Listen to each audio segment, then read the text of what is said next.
The panorama function can let you take a panorama photo around your aircraft with one click. You can rotate or zoom in or zoom out the photo.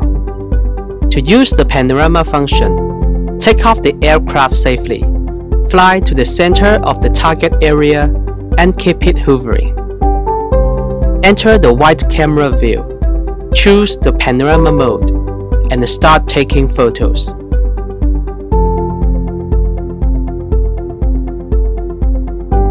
Then, you can tap playback and find the panorama photo with an Earth icon. The panorama photo will initially be a photo sphere. Tap the sphere and then you can rotate and zoom in or zoom out the photo. In the meantime, the panorama photos will be synchronized with other team members via Flight Hub 2.